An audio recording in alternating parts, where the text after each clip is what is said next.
أعوذ بالله من الشيطان الرجيم بسم الله الرحمن الرحيم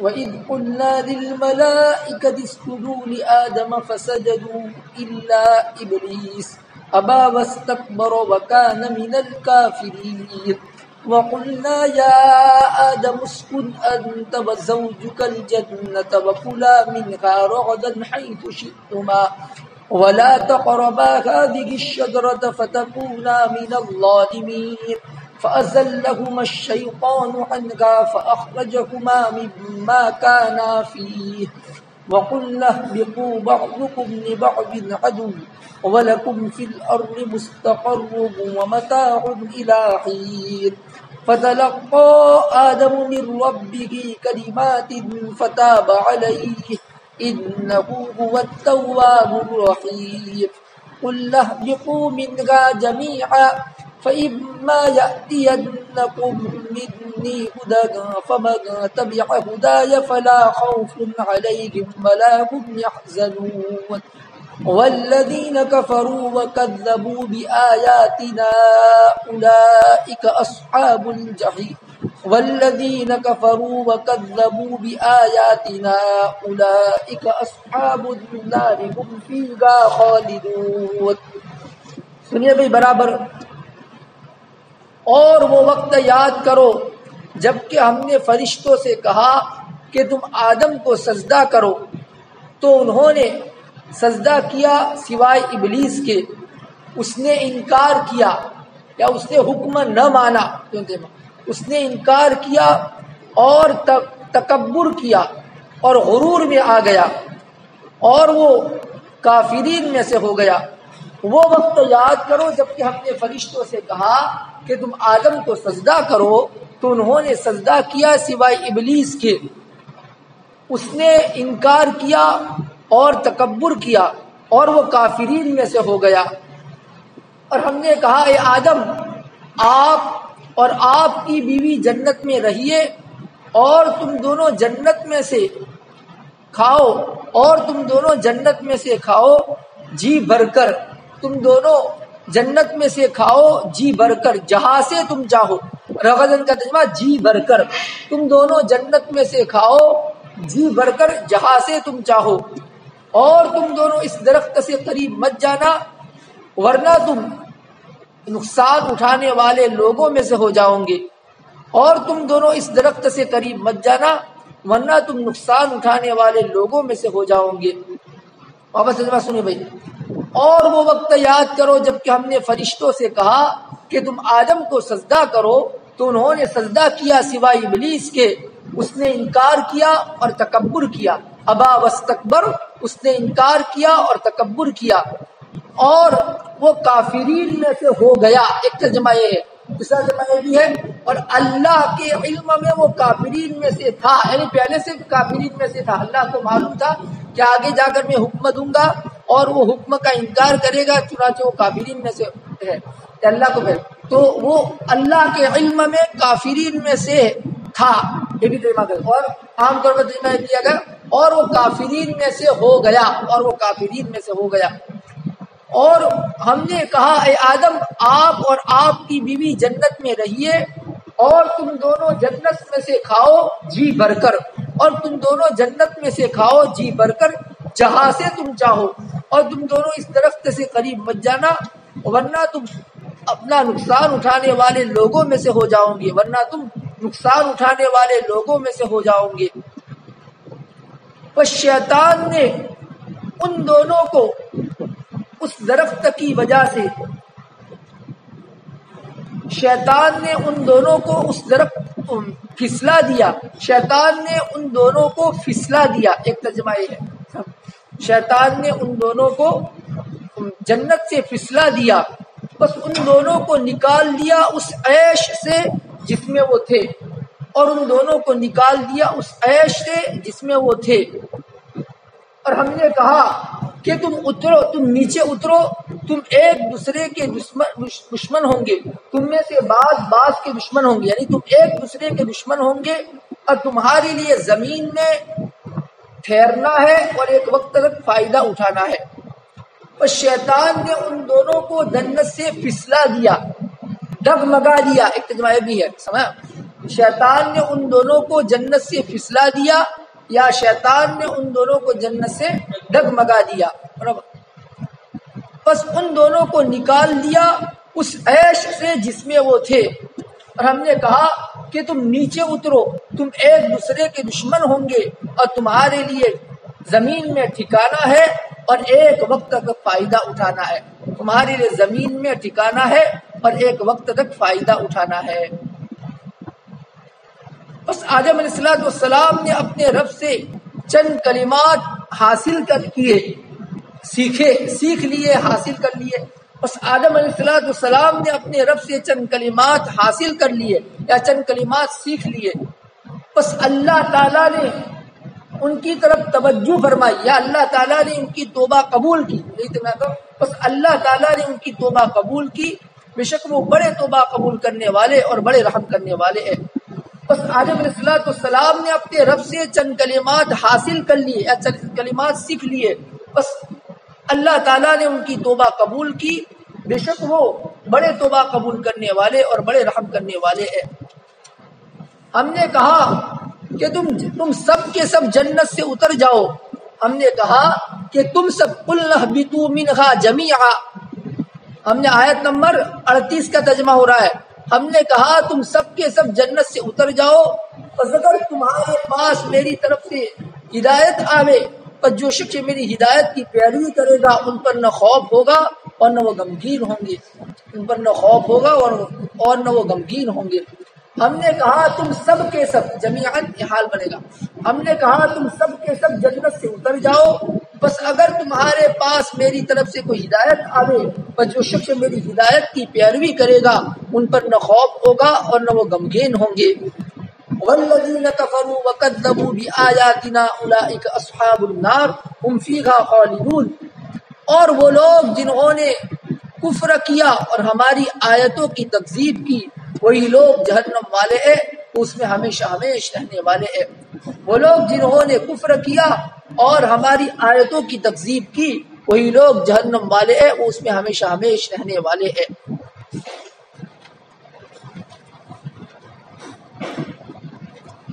اب یہاں پر اللہ تبارک تعالیٰ اوپر جو بتایا تھا آدم علیہ السلام کا علمی فوقیت جب ظاہر ہو گئی فرشتوں کے سامنے، تب اللہ تعالیٰ نے چاہا کہ کوئی ایسا کام کروایا جائے اس مخلوق سے، فرشتوں سے اور جناتوں سے کوئی ایسا کام کروایا جائے کہ جس کی وجہ سے ان کے اندر آدم علیہ السلام کی عظمت ان کے دلوں میں بیٹھ جاوے۔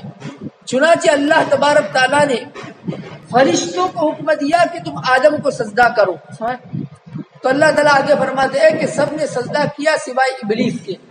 اب سوال یہاں پر ہے کہ بھئی آگے اللہ تعالیٰ فرماتے ہیں کہ ہم نے فرشتوں کو حکم دیا کہ تم سجدہ کرو، تو فرشتوں نے سجدہ کیا سوائے ابلیس، ابلیس تو فرشتہ تھا نہیں، ابلیس کو تو حکم دیا نہیں تھا۔ تو اس کا جواب یہ ہے کہ اللہ تبارک تعالیٰ نے یہاں پر جتنے بھی ذوی العقول تھے، دنیا میں تو ذوی العقول رہتے تھے اس وقت، جنات اور فرشتے، تو جنات اور فرشتے دونوں کو حکم دیا تھا سجدہ کرنے کا، لیکن تذکرہ ادھر صرف فرشتوں کا اس لیے کیا کہ دونوں میں سے افضل فرشتے تھے، ورنہ جس طریقے پر فرشتوں کو سجدہ کرنے کا حکم دیا تھا اسی طریقے پر جناتوں کو بھی حکم دیا تھا۔ تو ابلیس، ابو الجن، ابلیس شیطان جس کو ہم کہتے ہیں، اس نے انکار کر دیا۔ دوسری جگہ پر قرآن پاک میں اس نے انکار کر دیا۔ ایک تو آدمی عمل نہ کرے، کوئی اللہ تبارک تعالیٰ کی طرف سے تو حکم آوے تو اس پر عمل نہ کرے، تو اس کی وجہ سے آدمی فاسق تو کہا جا سکتا ہے لیکن کافر نہیں ہو۔ کافر تو آدمی صریح طور پر انکار کرے، تو یہاں پر اس نے انکار کر دیا اور اس نے کہا کہ آپ جس کو سجدہ کرنے کا حکم دے رہے ہیں جس کے سامنے، وہ تو مٹی سے بنا ہوا ہے، اور مٹی کا کام ہے کہ اوپر سے بھی اس کو گرایا جاوے تو نیچے گرتی ہے، اور میں آگ سے بنا ہوا ہوں۔ اس طریقے پر حجت بازی پر آ گیا، سمجھ میں؟ تو اللہ تعالیٰ فرماتے ہیں کہ اس نے انکار کر دیا اور تکبر کی روش اختیار کی، اور وہ ہمارے علم میں پہلے سے کافرین میں سے تھا ہی، ہمیں معلوم تھا کہ بعد میں جا کر ہمارے حکم کا انکار کرے گا اور کافرین میں سے ہوگا۔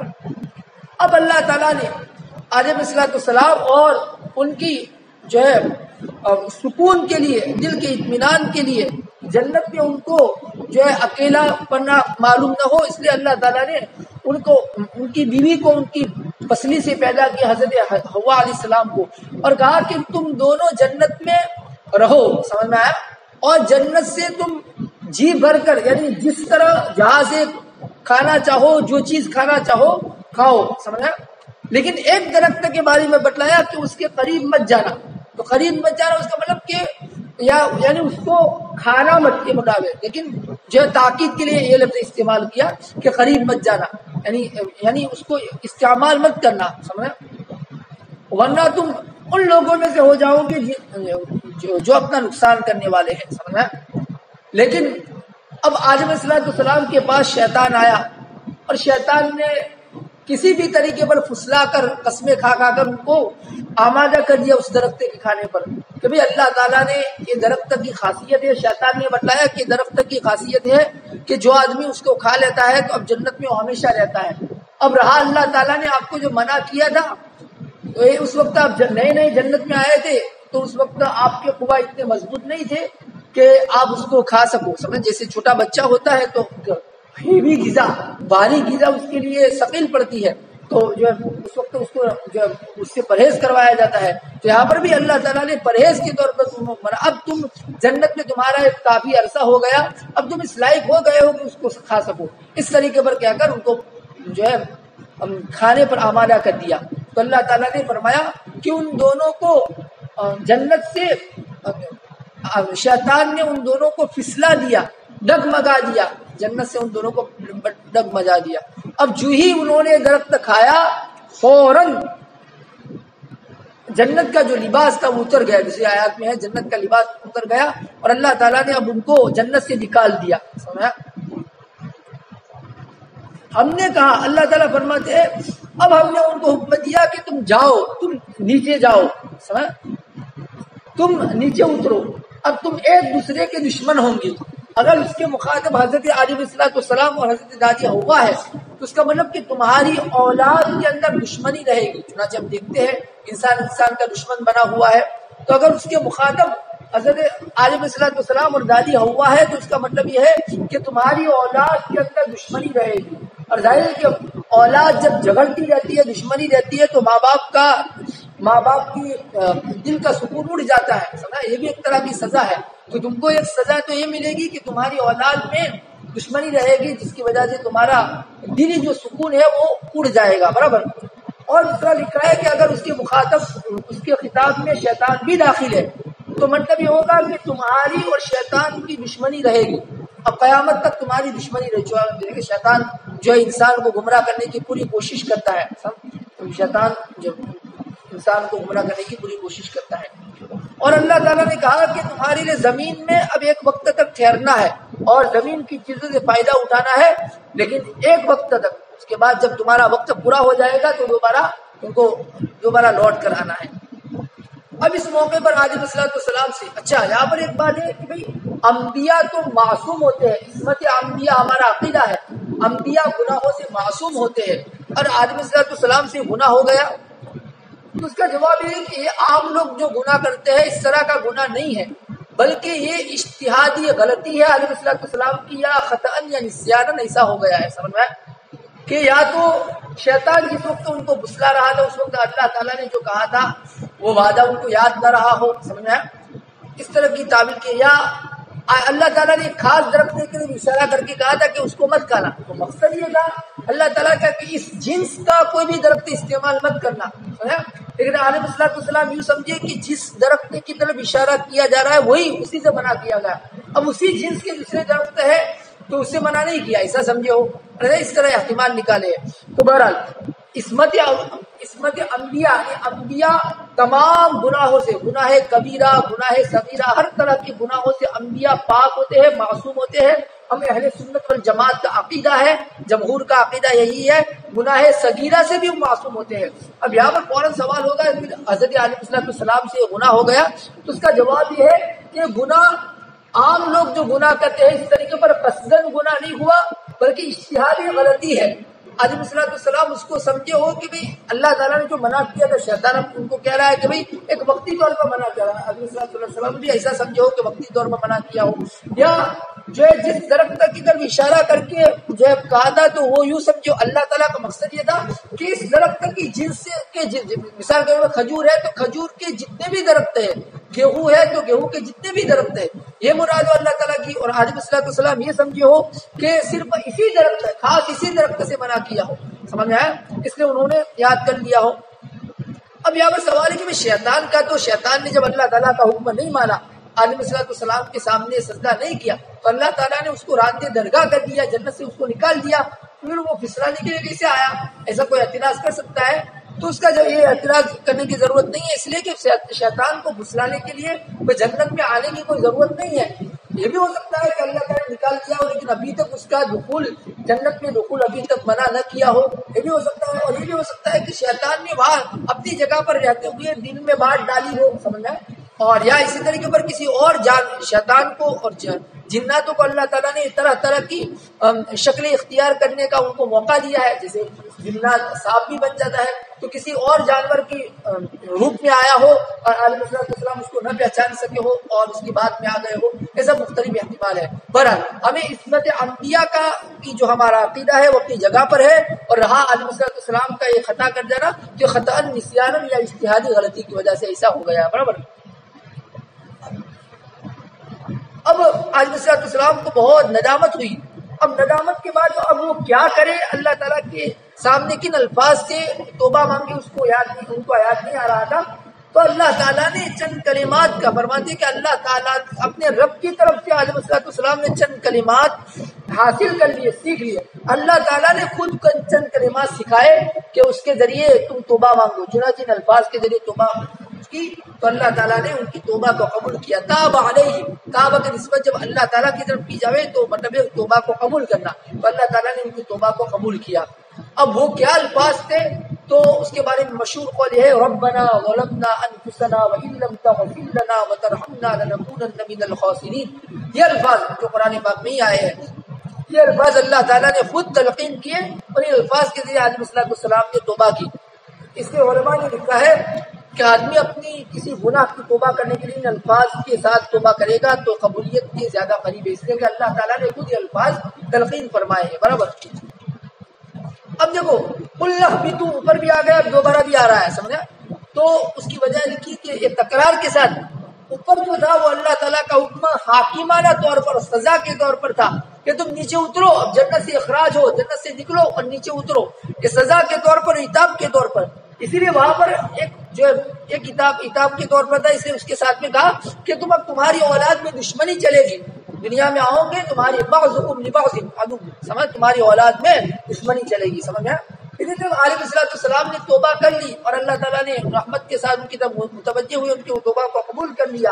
تو اب دوبارہ تو جو جنت سے اخراج کا جو حکم تھا اور دنیا میں اترنے کا جو حکم تھا اس کو منسوخ نہیں کیا، اس لیے کہ اس میں بہت ساری مصلحتیں تھیں، اس میں بہت ساری. اللہ تعالیٰ چاہتے تھے کہ خلافت یعنی زمین میں اپنی خلافت قائم کرنا چاہتے تھے، اور زمین میں اپنی خلافت انسان ہی کے ذریعے ہو سکتا ہے کہ انسان دنیا میں آوے اور اللہ تعالیٰ کے بتلائے ہوئے احکامات پر عمل کرے اور اس کے احکامات کی تنفیذ کرے. اگر کوئی آدمی اسلامی حکومت قائم ہو، کوئی آدمی اس کے خلاف کرے تو اس کے اوپر حدود جاری ہو، سمجھ آئے، سزائیں جاری ہو، قصاص جاری ہو. یہ سب اللہ تعالیٰ کے احکامات کی تنفیذ ہے، اور وہی خلافت خلیفۃ اللہ، انسان کو اللہ تعالیٰ خلیفہ بننا چاہتے تھے، اس لیے دنیا میں آنا ناگزیر تھا. اس لیے اللہ تعالیٰ نے چاہے ان کی توبہ کا قبول کر لیا، لیکن پھر بھی جو ان کو جنت سے اخراج کا اور دنیا میں آنے کا جو حکم تھا اس کو منسوخ نہیں کیا، اس کو منسوخ نہیں کیا. ارے سمجھ میں آیا؟ تو اس لیے اللہ تعالیٰ نے اب کہا کہ تم سب یعنی شیطان اور انسان تم سب یا اب جنت سے نیچے اترو. سمجھے؟ اب تمہارے پاس میری طرف سے جو ہدایت آئے یعنی میرے انبیاء کے ذریعے میرے احکامات اور میری شریعت پہنچے گی. اب جو آدمی میری ہدایت کی پیروی کرے گا یعنی میری شریعت پر عمل کرے گا تو ان پر نہ کوئی خوف ہوگا اور نہ وہ غمگین ہوں گے. سمجھ میں آیا؟ خوف جو ہوتا ہے وہ آگے آنے والی کسی چیز کا خوف ہوتا ہے، اور غم کہتے ہیں پیچھے چھوٹ جانے والی چیز کا. تو ان پر کوئی خوف بھی نہیں ہوگا آگے کا، اور پیچھے جو چیزیں چھوٹ رہی ہے اس کا کوئی غم بھی نہیں ہوگا، اس کا کوئی غم بھی نہیں ہوگا. سمجھ میں آیا؟ تو اب یہاں پر سوال ہے کہ بھئی خوف اور غم تو اللہ کے اولیاء کو بھی ہوتا ہے، سمجھ میں آیا؟ اللہ کے رسول صلی اللہ علیہ وسلم کو بھی ہوتا ہے. تو مطلب یہ ہے کہ یہاں پر خوف اور غم سے مراد یہ ہے کہ کوئی دنیا کی کوئی مطلب چھوٹنے سے، کوئی چیز چھوٹنے سے آدمی کو جو غم ہوتا ہے وہ اللہ کے اولیاء کو ایسا غم نہیں ہوتا ہے. وہ رضا بالقضاء، اللہ کے فیصلے پر راضی ہوتے ہیں. کوئی چیز ان سے فوت ہو جاتی ہے، کوئی چیز حاصل ہونے والی ہوتی ہے، حاصل نہیں ہوتی ہے، تو رضا بالقضاء، سمجھ میں آیا؟ ان کو یہ درجہ اللہ تعالیٰ دے دے رضا بالقضاء، اللہ کے فیصلے پر راضی. تو اس طرح کا خوف نہیں ہوتا ہے. ورنہ آخرت میں جا کر اللہ تعالیٰ کی ہیبت کا خوف یہ تو جو ہے ان کو زیادہ ہوتا ہے. سمجھا؟ چلیے اب الفاظ دیکھ لیجیے بھائی. ابلیس، ابلیس کی جمع کیا آتی ہے؟ ابالیس. ابلیس کی جمع آتی ہے ابالیس. برابر. اب یہاں پر اللہ تعالیٰ نے کہا، ہم نے کہا اے آدم آپ اور آپ کی بیوی جنت میں رہی ہے. تو اللہ تعالیٰ اس کو شارٹ الفاظ میں اس طرح بھی کہہ سکتے تھے اسکنا الجنت. تو اللہ تعالیٰ نے تسنیہ کا صیغہ ساتھ میں استعمال کرنے کے بجائے اسکن انت وزوجک الجنت، اس طرح دونوں کو لیے الگ الگ استعمال کیا. تو لکھا ہے فقہا کے حوالے سے کہ شاید یہ اشارہ ہے اس کی طرف کہ دنیا میں سکونت کو مہیا کرنا، گھر کا انتظام کرنا ہے مرد کے ذمہ ہے. اس لیے کہا کہ آپ رہیے اور آپ کی بیوی، یعنی آپ کی بیوی اد پکڑ کے بیوی شوہر کے تابع ہوگی. تو یہاں پر ایک فقہی اعتبار سے مسئلہ نکلا کہ جو ہے گھر کا انتظام کرنا شوہر کے ذمہ ہے. ارے سمجھ میں آیا؟ اسی طریقے پر عورت جو ہے سکنا میں اپنے شوہر کے تابع رہے گی. شوہر جہاں دنیا کے جس کونے میں بھی جائے گی اپنے ملازمت کے لیے تو عورت کو وہاں جانا پڑے گا. یہ دو مسئلے نکلے. ارے سمجھ میں آیا؟ ایک تو سکونت اختیار یعنی کیا کہیں گے گھر کا انتظام کرنا ہے شوہر کے ذمہ ہے. سمجھ میں بھاڑا جانا پڑے، کرایہ جانا تو بھی شوہر کو جانا پڑے گا. وہ دوسری بات کہ عورت یہاں پر عورت کو معطوف بنا کر معطوف بنا کر لائے تو عورت اپنے شوہر کے تابع رہے گی سکونت میں. شوہر اس کو جہاں بھی لے جائے اس کو جانا پڑے گا. سمجھا؟ آگے پھر اللہ تعالیٰ نے کہا وَقُلَا مِنْهَا رَغَدًا. یہ روغدن کیا بنے گا؟ یہ مفعول مطلق کی صفت بنے گا بھائی. اقلن روغدن، وَقُلَا مِنْهَا اقلن روغدن. سمجھا؟ تو یہاں پر روغدن مفعول مطلق کی صفت بنے گا. اور رغدن باب سمیع سے ہے رغید یرغد رغدن و رغدن کے معنی ہے دنیا کا خوشگوار ہونا، دنیا کا خوشگوار ہونا.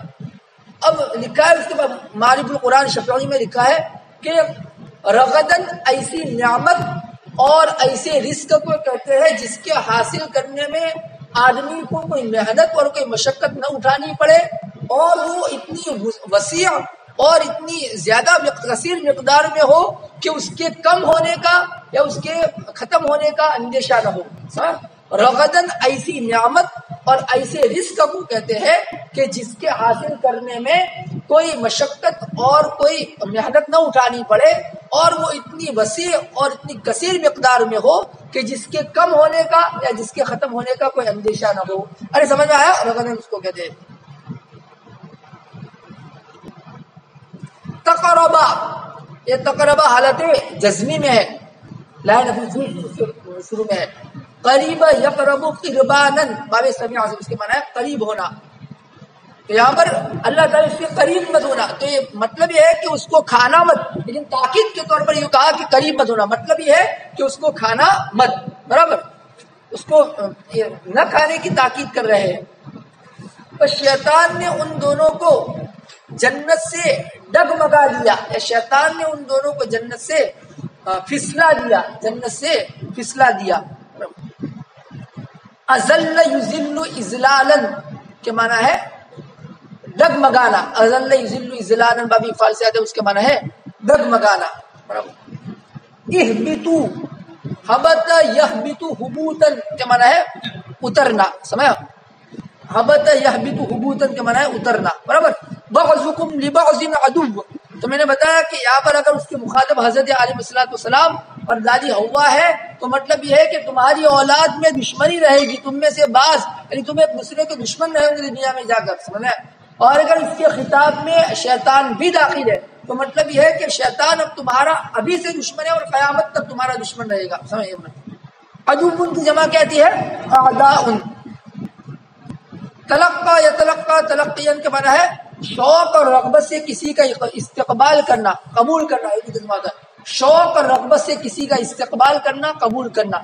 سمجھا یہ مطلب کلماتن حالت نصب میں ہو حالت جر میں نہیں ہے مفعول بھی بن رہا حالت نصب میں ہے تواب اچھا فتاب علیہ تاب یتوب توبن اس کے بارے میں لکھا ہے کہ اگر بندے کی طرف اس کی نسبت کی جائے تو مطلب یہ ہے کہ رجوع کرنا اللہ تعالیٰ کی رجوع کرنا اور اگر اللہ تعالیٰ کی طرف جیسے یہاں پر اس کا فاعل اللہ تعالیٰ ہے اللہ تعالیٰ کی طرف رجوع کیا جائے تاب علیہ تو مطلب یہ ہے کہ توبہ قبول کرنا رحمت کے ساتھ متوجہ ہونا یعنی توبہ قبول کرنا یہ مطلب ہوگا جمیعاً یہ کیا بنے گا جمیعاً یہ حال بنے گا اہبتو کے اندر ہم زمین سے حال بنے گا فَإِمَّا يَأْتِيَنَّكُم مِّنِّي سمجھنا تو یہاں پر یہ اما یہ اصل میں ان یہ تو شرطیہ ہے اس کے بعد جو ما ہے وہ لا کی جگہ پر لام کی جگہ پر لَيَأْتِيَنَّكُم لام تاکید کی جگہ پر یہ ما ہے سمجھنا ما زائدہ ہے لام تاکید کی جگہ پر ہے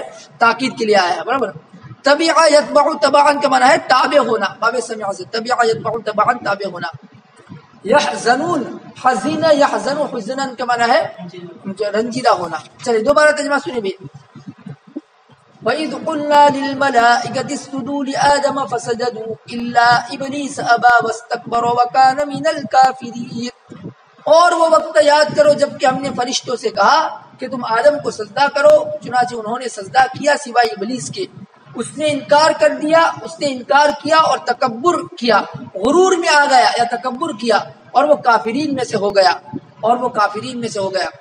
اب سوال ہے میں نے پہلے بتلایا سوال ہے کہ بھئی اللہ تعالیٰ نے حکم دیا فرشتوں کو سمجھ میں آیا اور پھر آگے استثناء کیا انکار کیا اور سوائے ابلیس کے تو ابلیس کو تو حکم دیا نہیں تھا تو اس کا جواب یہ ہے کہ اللہ تعالیٰ نے دنیا میں جتنے بھی ذویل عقول تھے اور دنیا میں دو طرح کے ذویل عقول تھے اس وقت جنات اور فرشتے دونوں کو حکم دیا تھا اور تذکرہ یہاں پر صرف فرشتوں کا اس لیے کیا کہ فرشتے افضل تھے دونوں میں سے افضل فرشتے ورنہ حکم تو جس طریقے پر سجدہ کرنے کا فرشتوں کو دیا تھا اسی طریقے پر جنات اور شیاطین کو بھی دیا تھا سمجھ میں اچھا یہ کون سا سجدہ کرنا تھا یہ سجدہ تعظیمی عبادت کا سجدہ تو اللہ کے علاوہ کسی کے سامنے جائز نہیں ہے اور رہا سجدے تعظیمی کرنا تو ہم سے پہلی شریعتوں میں جائز تھا حضرت یوسف علیہ السلام وخروا له سجدا وہ سب کے سب ان کے سامنے سجدے میں گر گئے جو قرآن پاک میں ہے تو پہلی شریعتوں میں سجدے تعظیمی جائز تھا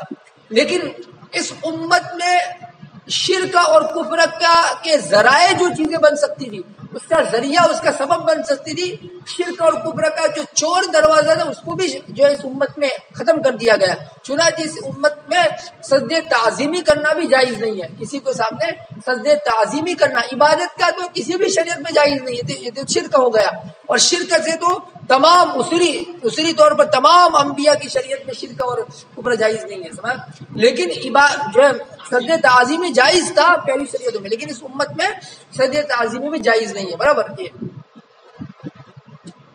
وَقُلْنَا يَا آدَمُ اسْكُنْ أَنْتَ وَزَوْجُكَ الْجَنَّةَ وَكُلَا مِنْهَا رَغَدًا حَيْثُ شِئْتُمَا وَلَا تَقْرَبَا هَٰذِهِ الشَّجَرَةَ فَتَكُونَا مِنَ الظَّالِمِينَ فَأَزَلَّهُمَا الشَّيْطَانُ عَنْهَا فَأَخْرَجَهُمَا مِمَّا كَانَا فِيهِ وَقُلْنَا اهْبِطُوا بَعْضُكُمْ لِبَعْضٍ عَدُوٌّ وَلَكُمْ فِي الْأَرْضِ مُسْتَقَرٌّ وَمَتَاعٌ إِلَىٰ حِينٍ اور ہم نے کہا اے آدم آپ اور آپ کی بیوی جنت میں رہیے اور تم دونوں وہاں سے کھاؤ جی بھر کر اور تم جنت میں سے کھاؤ جی بھر کر جہاں سے تم چاہو اور تم دونوں جنت میں سے کھاؤ جی بھر کر جہاں سے تم چاہو اور تم دونوں اس درخت سے قریب مت جانا ورنہ تم نقصان اٹھانے والے لوگوں میں سے ہو جاؤ گے ظالمین یعنی اپنا نقصان کرنے والے لوگوں میں سے ہو جاؤ گے تو شیطان نے ان دونوں کو جنت سے ڈگمگا دیا شیطان نے ان دونوں کو جنت سے ڈگمگا دیا بس ان دونوں کو نکال دیا اس عیش سے جس میں وہ تھے شیطان نے ان دونوں کو جنت سے ڈگمگا دیا یا پھسلا دیا بس ان دونوں کو نکال دیا اس عیش سے جس میں وہ تھے اور ہم نے کہا کہ تم نیچے اترو اہبطوا تم نیچے اترو تم ایک دوسرے کے دشمن ہوں گے اور تمہارے لیے زمین میں ٹھکانا ہے تمہارے لیے زمین میں ٹھہرنا ہے اور ایک وقت تک فائدہ اٹھانا ہے تمہارے لیے زمین میں ٹھہرنا ہے اور ایک وقت تک فائدہ اٹھانا ہے اب یہاں پر میں نے بتلا دیا کہ اللہ تعالیٰ نے یہاں پر اسکنا تم دونوں رہو یہ نہیں کہا اسکن انت وزوجکل، تو یہ انت ضمیر فصل ہے نا، ضمیر فصل ہے. اگر ضمیر مرفوع متصل پر کسی اس میں ظاہر کا عطف ہو تو فصل کرنے کے لیے بیچ میں ضمیر منفصل لاتے ہیں، یہ ضمیر منفصل ہے، برابر یاد رکھنا. اب یہ الگ الگ کر کر اللہ تعالیٰ یہ اشارہ ہے اس کی طرف کہ سکنا میں، سکنا کس کے ذمہ یعنی گھر کا انتظام کرنا شوہر کے ذمہ ہے، اس لیے الگ. دوسری بات کہ عورت شوہر کے تابع ہے سکنا میں، شوہر جہاں بھی جاوے عورت کو وہاں جانا پڑے گا، اس کی طرف گویا کہ اشارہ کر دیا، برابر. رقدن کے بارے میں بتایا، یہ مفعول مطلق کی صفت بنے گا، عقلن رقدن، رقیدہ یرقد رقدن و رقدن کے معنی ہے زندگی کا خوشگوار ہونا، دنیا کا خوشگوار ہونا، فراخ ہونا. ازل یذل اذلالن کے معنی ہے پھسلانا، ڈگمگانا، برابر.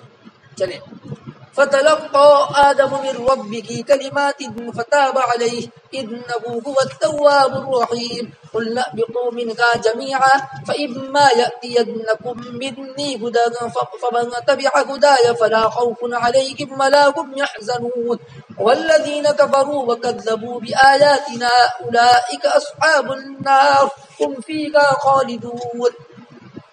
بس آدم علیہ السلام نے اپنے رب سے چند کلمات حاصل کر لیے یا سیکھ لیے. آدم علیہ السلام نے اپنے رب سے چند کلمات سیکھ لیے، بس اللہ تعالیٰ نے ان کی توبہ قبول کی. بے شک وہ بڑے توبہ قبول کرنے والے، بڑے رحم کرنے والے ہیں. ہم نے کہا کہ تم سب کے سب اہبطوا جمیعا، تم سب کے سب جنت سے نیچے اترو. بس اگر تمہارے پاس میری طرف سے کوئی ہدایت آوے، بس جو شخص میری ہدایت کی پیروی کرے گا تو ان پر نہ خوف ہوگا اور نہ وہ غمگین ہوں گے، ان پر نہ خوف ہوگا اور نہ غمگین ہوں گے. اور وہ لوگ جنہوں نے انکار کیا اور ہماری آیتوں کی تکذیب کی وہی لوگ جہنم والے ہیں، اس میں ہمیشہ ہمیشہ رہنے والے ہیں. دیکھو اہبطوا دونوں جگہ پر آیا تو اس کی وجہ ہے لیکن تکرار کے ساتھ بھی آیا. پہلا جو اہبطوا تھا وہ اللہ تعالیٰ نے عتاب اور سزا کے طور پر علیہ السلام سے جب خطا ہو گئی، سمجھ میں آیا. ارے اب یہاں پر میں نے ایک بات پہلے بتا دی، اب بعض لوگ اب شریک ہو رہے ہیں، سمجھ میں آیا. اسے دوبارہ کہنا اوپر پتہ نہیں کاس ہو گئے تھے، سمجھ میں کہ اب یہ عصمت انبیاء یعنی تمام انبیاء گناہوں سے معصوم ہوتے ہیں. گناہ صغیرہ، گناہ کبیرہ، ہر طرح کے گناہوں سے معصوم ہوتے ہیں. تو علیہ السلام سے غلطی کیسے ہو گئی؟ تو اس کا جواب ہے کہ یہ عام لوگ جو قصدن گناہ کرتے اس طرح کا گناہ نہیں ہے، بلکہ اجتہادی غلطی ہے. سمجھ میں آیا؟ اجتہادی غلطی ہے کہ علیہ السلام ہو سکتا ہے کہ جس درخت کی طرف اشارہ کر کے اللہ تعالیٰ نے کہا اس سے قریب مت جانا، تو یہ سمجھے ہو کہ خاص اسی درخت سے اللہ تعالیٰ سے روکا ہے. حالانکہ اللہ تعالیٰ کا مقصد ہے کہ اس جنس کے جو بھی درخت ہو، یہ مراد ہے. اچھا وہ درخت کون سا تھا؟ تو اس کے بارے میں لکھا ہے کہ کسی مستند حدیث سے، کسی روایت سے بات ثابت ہے کہ یہ درخت تھا. سمجھا؟ ہاں البتہ اور اس کی ضرورت بھی نہیں ہے، اس کی تعین کی ضرورت بھی. ہاں البتہ مفسرین میں سے بعض لوگ کہتے ہیں کہ گیہوں کا درخت ہے تھا، بعض لوگ کہتے ہیں کہ انگور کا درخت تھا، اور بعض لوگ کہتے ہیں کہ تین انجیر کا درخت تھا. یہ تین قول ہے. باقی مستند حدیث سے کوئی بات ثابت نہیں. اس بارے میں مستند حدیث سے کوئی بات ثابت نہیں ہے کہ وہ کون سا درخت تھا. البتہ مفسرین کہتے ہیں، بعض لوگ کہتے ہیں کہ گیہوں کا درخت ہے، بعض لوگ کہتے ہیں کہ وہ انگور تھا، اور بعض لوگوں کا کہنا کہ انجیر تھا. سمجھ میں آیا؟ تو اشتہادی غلطی علیہ السلام ہو سکتا ہے جب شیطان ان کو پھسلا رہا تھا اس وقت وہ بھول گئے ہو اللہ تعالیٰ کا کیا ہوا وعدہ، یا وہ یوں سمجھے ہو جیسے کہ شیطان نے ان کو یوں کہا تھا کہ اللہ تعالیٰ نے جو روکا تھا ایک وقتی طور پر روکا تھا کہ جب نئے نئے آپ جنت میں داخل ہوئے تو اس وقت آپ کی قوت اتنے مضبوط نہیں تھی کہ اس درخت کو کھا سکو اور اس کو ہضم کر سکو. اب آپ جنت میں کافی عرصہ تک رہنے کی وجہ سے آپ کی قوت مضبوط ہو گئے، اس طرح جو ہے پھسلا ہے. تو علیہ السلام ایسا سمجھے کہ اشتہادی غلطی ہے، لہذا عصمت انبیاء جو ہمارا عقیدہ ہے ان کی جگہ پر باقی ہے. سمجھ آیا؟ ہاں تو میں یہ کہہ رہا تھا کہ اللہ تعالیٰ نے جو پہلا اہبطوا کہا وہ بطور سزا کے کہا کہ تم جنت سے نیچے اترو، دنیا میں جاؤ. اب سزا کے کہا اس لیے اس کے ساتھ میں کہا کہ تمہاری آپس میں دشمنی رہے گی، یعنی تمہاری اولاد میں آپس میں دشمنی رہے گی، اور اولاد میں جب دشمنی ہوتی ہے تو ماں باپ کی چین سکون اڑ جاتا ہے. سمجھ میں آیا؟ اور اگر شیطان بھی اس کا مخاطب ہے کہ تو اس کا مطلب یہ ہوگا کہ شیطان اور تمہاری انسان اور شیطان کی قیامت تک دشمنی رہے گی. یہ بھی مطلب ہے، برابر. اور دوسرا جو اہبطوا کہا دوسرے والے صفحے میں اب ایک پہلا حکم حاکمانہ طور پر، اب یہ حکیمانہ طور پر رہا کہ اللہ تعالیٰ نے ان کی توبہ قبول کی. یہاں پر فتلقى آدم من ربه کلمات سے مراد، کلمات سے کون سے کلمہ مراد ہے؟ ربنا ظلمنا انفسنا وان لم تغفر لنا، یہ مراد ہے. سمجھ؟ تو اللہ تعالیٰ سے جب یہ کلمات حاصل کر لی اور اللہ تعالیٰ نے ان کی توبہ قبول کی، اب اللہ تعالیٰ نے حکیمانہ طور پر اب بہت ساری مصلحتیں ایسی تھی جس کی وجہ سے دنیا میں جانے کا حکم منسوخ نہیں کیا بلکہ جانا باقی رکھا. تو اللہ تعالیٰ نے کہا کہ اب تم سب زمین میں جاؤ، اب تمہارے پاس میری شریعت آئے گی میرے انبیاء کے ذریعے، میرے رسولوں کے ذریعے. تو جو میری شریعت کی پیروی کرے گا تو ان کو دنیا اور آخرت میں کوئی غم نہیں ہوگا، کوئی خوف نہیں ہوگا. برابر؟ چلیے آگے چلیے. ترجمہ کر لیا میں نے پورا. یا بنی اسرائیل اذکروا نعمتی التی انعمت علیکم اوفوا بعہدی اوف بعہدکم وإیای فارغبون وآمنوا بما انزلت مصدقا لما معکم ولا تکونوا اول کافر به ولا تشتروا بآیاتی ثمنا قلیلا وإیای فاتقون ولا تلبسوا الحق بالباطل وتکتموا الحق وانتم تعلمون.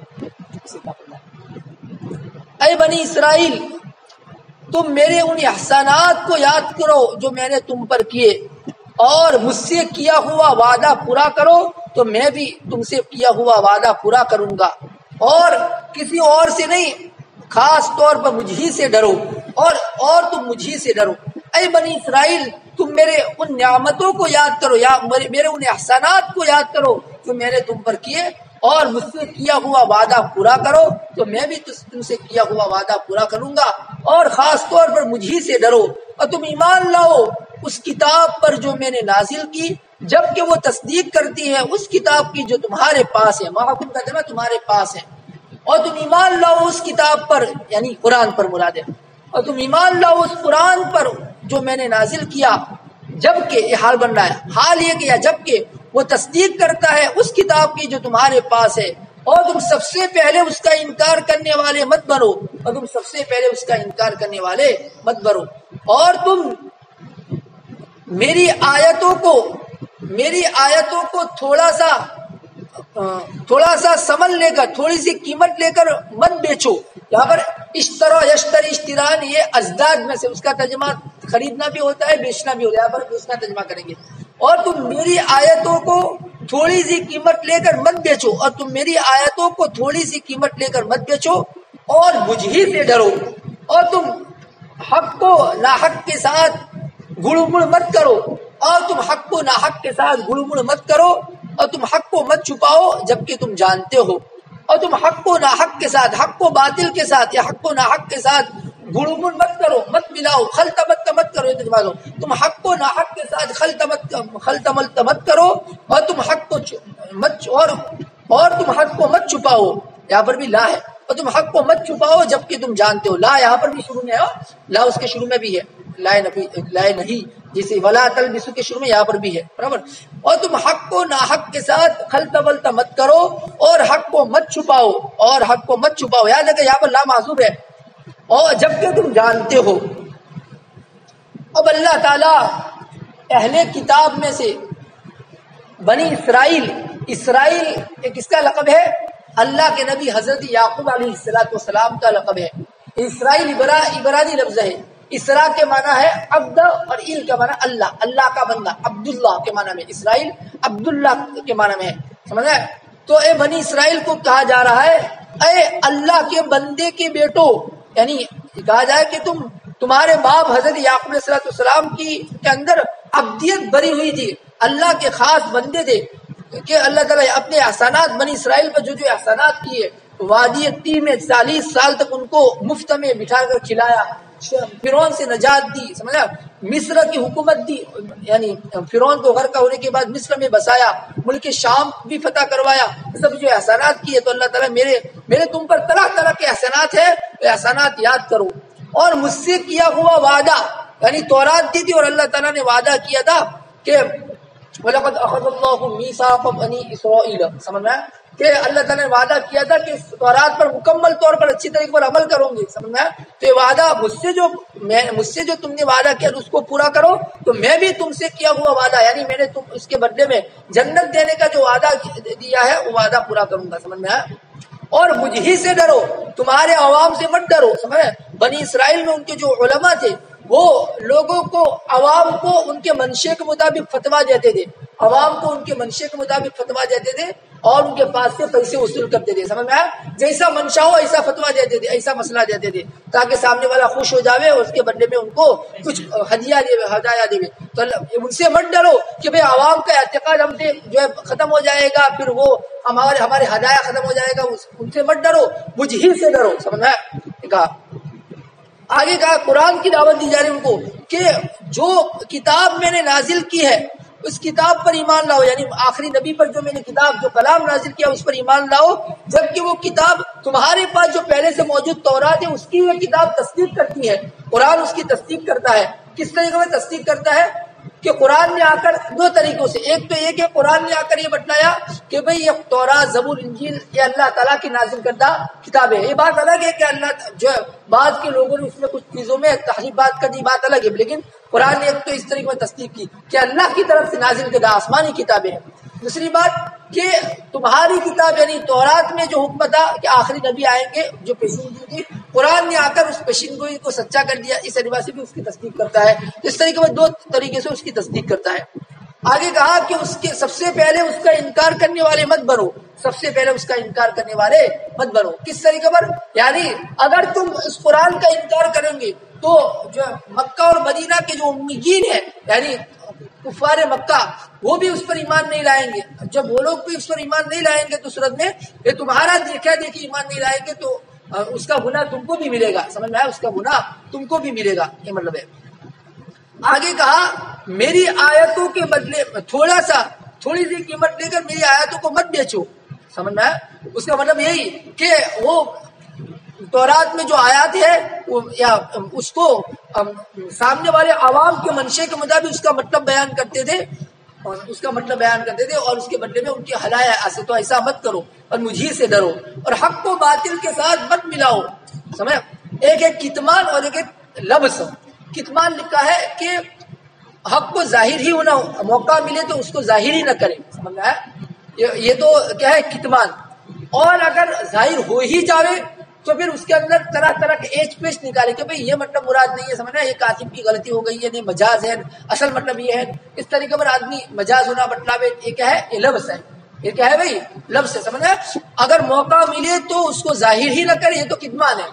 اور اگر ظاہر ہو ہی جاوے وہ بات تو صورت میں پھر اس کا مجاز ہونا مطلب ہے، یا یوں کہے کہ بھئی یہ کاتب کا سا ہوا ہے، اصل مطلب اس کا یہ ہے، یہ کیا ہے؟ یہ لفظ ہے. برابر؟ چلیے. اوفا یوفی افان کے معنی پورا کرنا. بھائی اوفا یوفی افان کا معنی ہے پورا کرنا. برابر؟ باب افعال سے اوفا یوفی افان پورا کرنا. بھائی یا فرحبون، یہ فرحبون باب سمع سے ہے. ارے الفاظ کی تحقیقات کی کل سنا جائے گا. رہیب یرغب رہبن رہبتن رہبن، رہیب یرغب رہبن رہبتن رہبن. سمجھ؟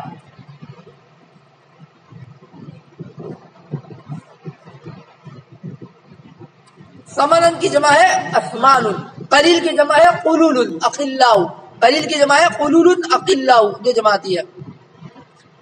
لبس یلبس لبسا علیہ الامر، کسی پر کوئی معاملہ مشتبہ بنانا. لبس باب ضرب سے بھائی لبس یلبس لبسا علیہ الامر، کسی پر کوئی معاملہ مشتبہ بنانا، کسی پر کوئی معاملہ مشتبہ بنانا. تکتم، کتم یکتم کتمانا کے معنی ہے چھپانا. کتم یکتم کتمانا کے معنی ہے چھپانا. برابر؟ اب پہلے سے سنیے بھائی، پہلے سے ترجمہ سنیے.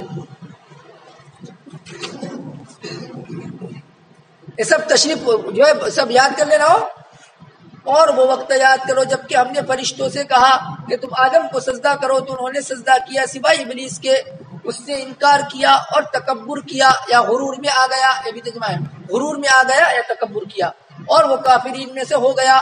ہم نے کہا یا آدم آپ اور آپ کی بیوی جنت میں رہیے اور تم دونوں جنت سے کھاؤ جی بھر کر، اور تم دونوں جنت میں سے کھاؤ جی بھر کر جہاں سے تم چاہو، اور تم دونوں اس درخت کے قریب مت جانا ورنہ تم نقصان اٹھانے والے لوگوں میں سے ہو جاؤ گے. اور تم دونوں جنت سے قریب مت جانا ورنہ تم نقصان اٹھانے والے لوگوں میں سے ہو جاؤ گے. اور شیطان نے ان دونوں کو جنت سے ڈگمگا دیا، شیطان نے ان دونوں کو جنت سے ڈگمگا دیا. بس ان دونوں کو نکال دیا اس عیش سے جس میں وہ تھے، بس ان دونوں کو نکال دیا اس عیش سے جس میں وہ تھے۔ ابھی نکالا تو اللہ تعالیٰ نے، لیکن سبب بنا شیطان، اس لیے نسبت اس کی طرف کی، سمجھا؟ نکالا تو اللہ تعالیٰ نے، علیہ السلام سے جو خطا سرزد ہو گئی، لیکن چونکہ شیطان اس کا سبب بنا اس لیے نسبت شیطان کی طرف۔ پر شیطان نے ان دونوں کو جنت سے ڈگمگا دیا یا جنت سے پھسلا دیا، بس ان دونوں کو نکال دیا اس عیش سے جس میں وہ تھے۔ ہم نے کہا کہ تم نیچے اترو، تم ایک دوسرے کے دشمن ہوں گے اور تمہارے لیے ٹھہرنا ہے اور ایک وقت تک فائدہ اٹھانا ہے، تمہارے لیے ٹھہرنا ہے اور ایک وقت تک فائدہ اٹھانا ہے۔ بس علیہ السلام نے اپنے رب سے چند کلمات سیکھ لیے، بس اللہ تعالیٰ نے ان کی توبہ قبول کی۔ بے شک وہ بڑے توبہ قبول کرنے والے اور بڑے رحم کرنے والے ہیں، بے شک وہ بڑے توبہ قبول کرنے والے بڑے رحم کرنے والے ہیں۔ ہم نے کہا کہ تم سب کے سب جنت سے نیچے اترو، ہم نے کہا برابر یہ حکیمانہ طور پر یہ حکم ہے، پہلا حاکمانہ طور پر تھا۔ ہم نے کہا کہ تم سب کے سب جنت سے نیچے اترو، بس اگر تمہارے پاس میری طرف سے کوئی ہدایت آوے اور جو شخص میری ہدایت کی پیروی کرے گا تو ان پر نہ خوف ہوگا اور نہ وہ غمگین ہوں گے، اور وہ لوگ جنہوں نے انکار کیا اور ہماری آیتوں کی تکذیب کی وہی لوگ جہنم والے ہیں، اس میں ہمیشہ ہمیشہ رہنے والے ہیں۔ اے بنی اسرائیل، تم یاد کرو میرے ان احسانات کو جو میں نے تم پر کیے، اور مجھ سے کیا ہوا وعدہ پورا کرو تو میں بھی تم سے کیا ہوا وعدہ پورا کروں گا، اور خاص طور پر مجھ ہی سے ڈرو، اور خاص طور پر مجھ ہی سے ڈرو، اور تم ایمان لاؤ اس کلام پر جو میں نے نازل کیا جبکہ وہ تصدیق کرتا ہے۔ اے حال بنے گا مصدقاً انزلہ، وہ ضمیر یہاں پر معذوب ہے مفعول بھی کہ اس سے حال بنے گا، یاد رکھنا، سمجھا؟ ارے ماں کی طرف لوٹنے والی ضمیر عائد کیا معذوب ہے، بما انزلتہ تھا، انزلتہ تو ہاں ضمیر جو معذوب ہے اس سے حال بنے گا، یاد رکھنا۔ اور تم ایمان لاؤ اس کتاب پر جو ہم نے نازل کیا جبکہ وہ تصدیق کرتی ہے اس کتاب کی جو تمہارے پاس ہے، اور تم سب سے پہلے اس کے انکار کرنے والے مت بنو، اور تم تھوڑی سی قیمت لے کر میری آیتوں کو مت بیچو، اور تم میری آیتوں کو مت بیچو تھوڑی سی قیمت لے کر۔ ارے ترجمہ کیا کریں گے، تم تھوڑی سی قیمت لے کر میری آیتوں کو مت بیچو، سمجھا؟ بیچنا کس طریقے پر تھا بھائی، کہ ان کے منشے، عوام کے منشے کے مطابق فتویٰ دیتے تھے اور ان سے ہدایہ حاصل کرتے تھے، وہی سمجھ میں۔ اور مجھے ہی سے ڈرو، اور تم حق کو ناحق کے ساتھ خلط ملط مت کرو، اور تم حق کو مت چھپاؤ کس کا ترجمہ ہوا؟ اصل عبارت یہاں پر لا تکتم الحق ہے، اور حق کو مت چھپاؤ جبکہ تم جانتے ہو، یعنی یہ غلط ہے، اس طرح چھپانا غلط ہے، اس کو تم جانتے ہو، اس طرح چھپانا یا خلط ملط کرنا غلط ہے، اس کو جانتے ہو، پھر بھی دنیا کے حقیر پنجی کی خاطر تم چھپاتے ہو، تو ایسا مت کرو، سمجھ میں آیا؟ تو اچھی طریقے پر یاد کر لینا بھائی، سمجھ میں آیا؟ کل انشاءاللہ سنیں گے۔ اللہ تبارک تعالی ہمارے اس پڑھنے کو قبول فرمائے۔